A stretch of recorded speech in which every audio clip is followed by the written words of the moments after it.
We continue with Kant and Ghazali, and we looked at the first sentence of this paragraph. It cannot, however, be denied that Ghazali's mission was almost apostolic, like that of Kant in Germany of the 18th century. Okay, so what was Kant's mission? In Germany, rationalism appeared as an ally of religion. But she soon realized that the dogmatic side of religion was incapable of demonstration. The only course open to her was to eliminate dogma from the sacred record. With the elimination of dogma came the utilitarian view of morality, and thus rationalism completed the reign of unbelief. Such was the state of theological thought in Germany when Kant appeared. His critique of pure reason revealed the limitations of human reason and reduced the whole work of rationalists to the heap. And thus, rationalism completed the reign of unbelief. As we said last time, Iqbal is right in emphasizing the centrality of both Kant and Ghazali. But his understanding of the mission of Kant and also his understanding of the history of philosophy in Germany needs to be rethought or need to be questioned. We need to look at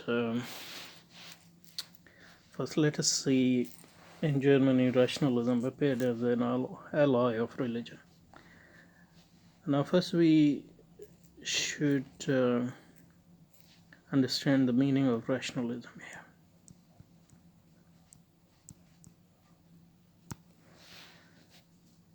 To start with, we should differentiate between rationalism with capital R and rationalism with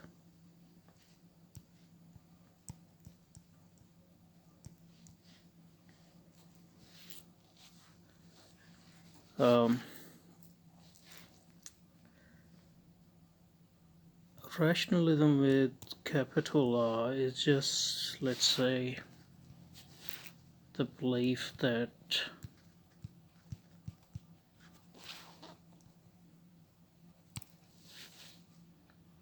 human reason, however we understand it, is the highest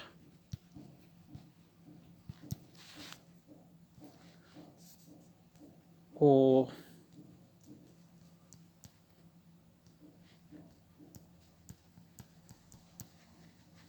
self-sufficient source of knowledge.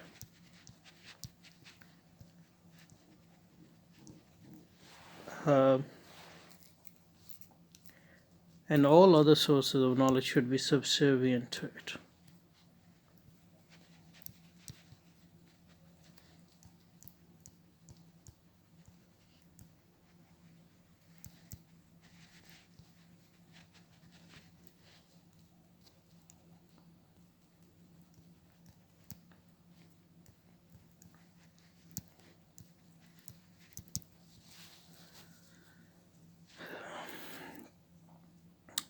Subservient to it. So that's rationalism with capital R. On the other hand, rationalism with lowercase r, the contrast is with empiricism.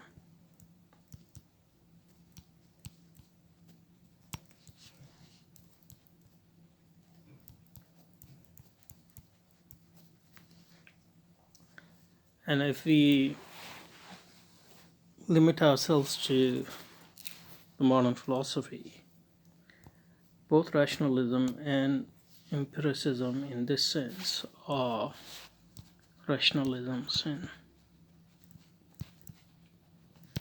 the more broader sense.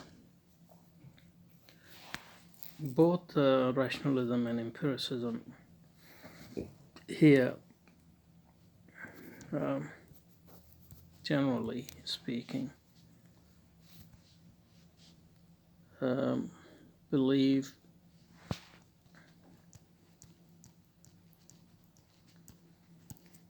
in the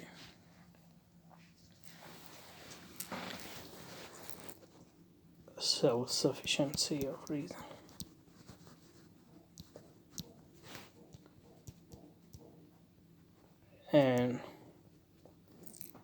and reason being the ultimate source of knowledge, and that every other source of knowledge should be subservient to reason. So, in that sense, both rationalism and empiricism, or rationalism in this broader sense of the word, but they differ in their understanding of reason.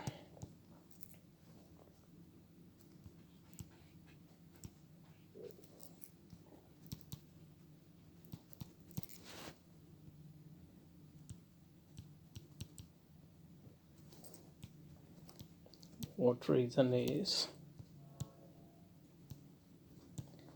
and what role reason plays in constituting our knowledge. So, just very broadly and very roughly speaking, rationalism with a small r,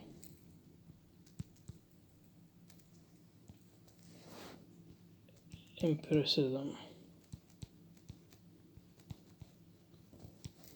Let's start with empiricism first. Empiricism sort of says that the content of our knowledge comes through experience, that is, through senses, outer and inner senses. And reason, in more specific sense here, plays the role of reason is to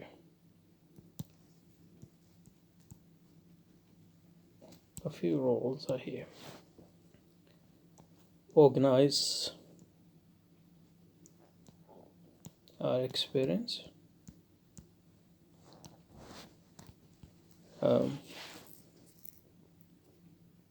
reason can, through abstraction,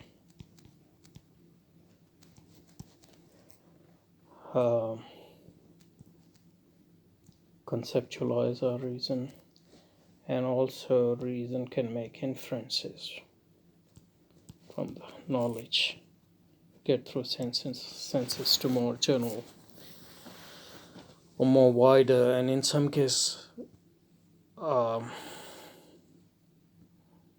hypothesize about situation which we don't have any direct experience. More specifically, what empiricism denies is, in this sense,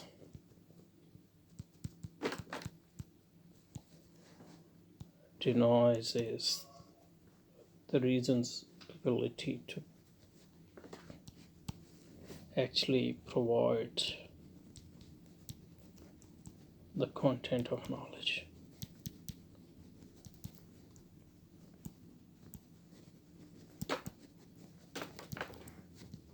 Or information.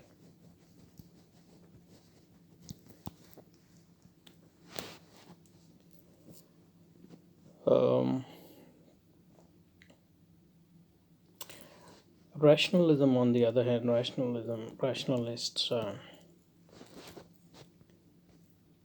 differ from empiricism in this specific sense. they don't question any other thing, that they mainly deny that reason cannot provide content or knowledge. Of course, for material world we need senses and knowledge through senses. They don't deny that, but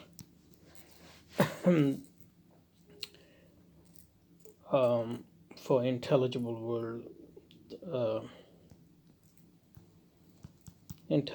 world for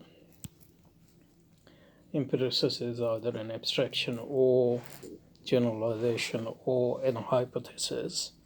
But on the other hand, for rationalist, an intelligible world can be a reality on its own, and reason can provide us not just the organization but content about this intelligible world. So this is the basic difference. So when Iqbal is talking about rationalism here, he must be talking about rationalism as distinct or in contrast to empiricism, because that's what you would think if you're talking about rationalism in the context in which he is talking about it.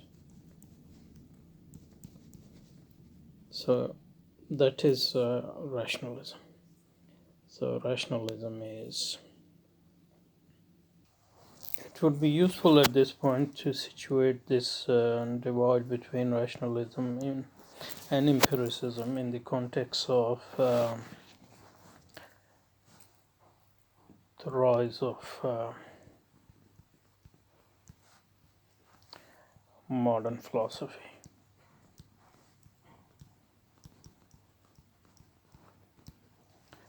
Because you can't make much sense of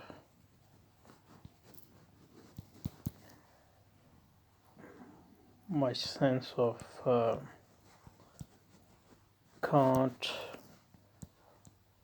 or the Kantian philosophy or the Kantian project without situating it in the context of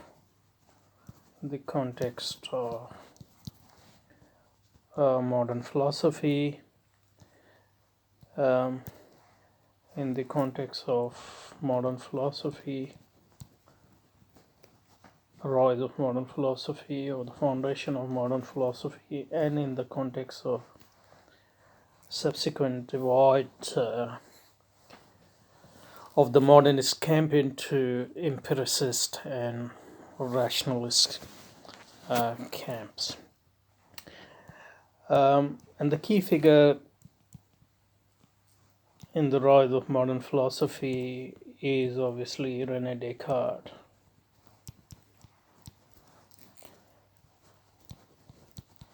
A French philosopher.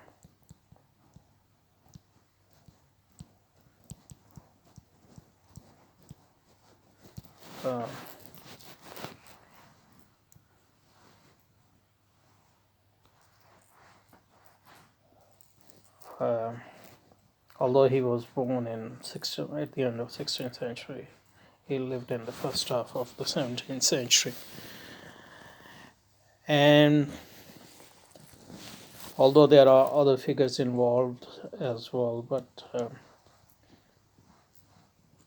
it's fair to say that Descartes is the founder or the most influential, or the most important founders of modern philosophy.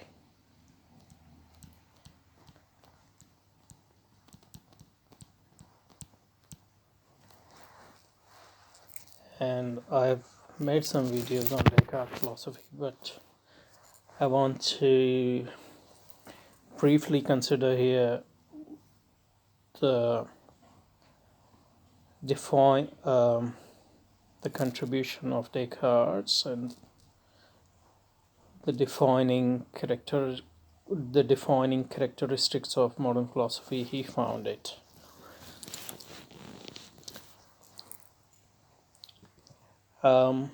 His philosophy can be divided into two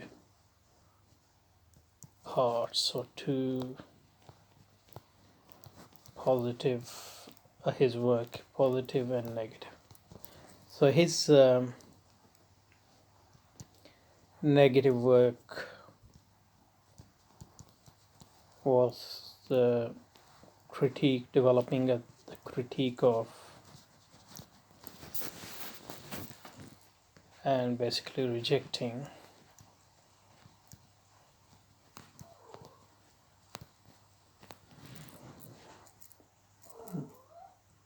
the scholastic philosophy, which was a version of Christian philosophy, Aristotelian philosophy, which was developed in the context of late medieval Christian civilization. And Descartes developed a method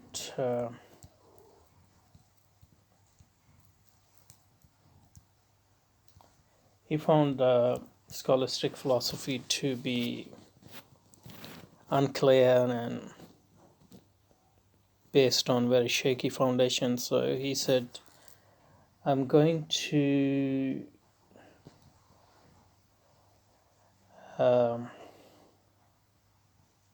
demolish the edifice of philosophy as it was built by scholasticism. And the principle behind his demolition of that edifice was that all was radical doubt. So that was his method. He was going to, and it was a radical doubt in the sense that nothing was exempt from it, but it was also methodical doubt in the sense that it's not as if he had doubts about something naturally. He might have or might not have, but his doubt was methodical in the sense that he adopted it as a method to arrive at knowledge which was reliable. And it was radical in the sense that nothing was exempt from it. And what he did was, he said, I'm going to doubt whatever I can doubt.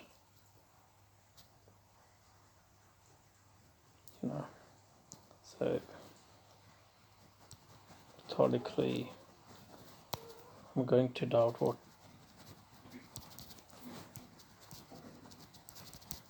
I can doubt. And then I'll take what I can't possibly doubt, because that would involve me in contradiction or whatever.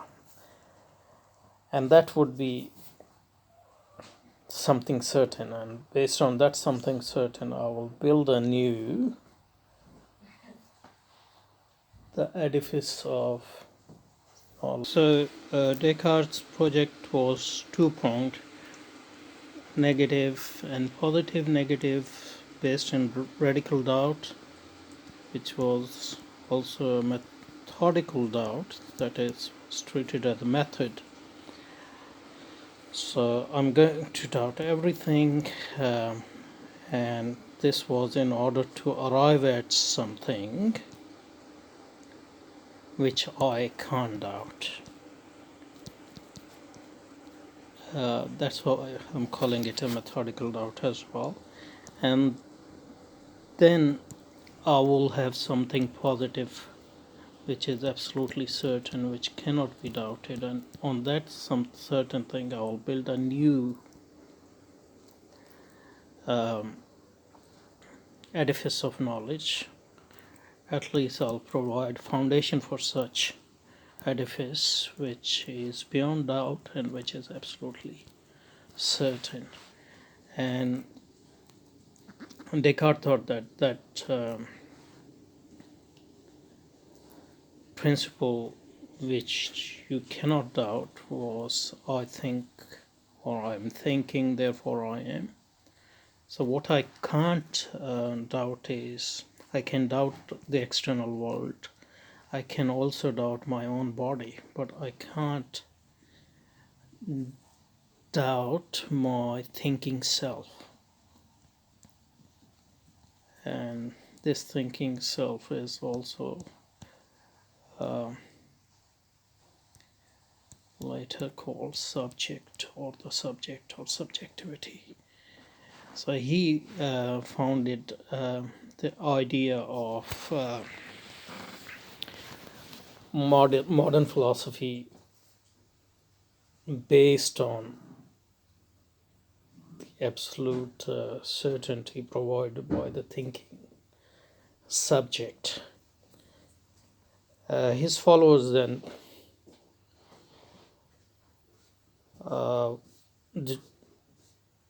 divided into two groups based on their diverging interpretation of his principle, the principle of subjectivity. But this is Descartes. And next time, I think I'll stop here. Next time I'll take this basic principle of Descartes and see how this principle is interpreted by his empiricist and rationalist followers in different ways, and how it leads to the Cartesian Revolution. So that we'll do in the next video.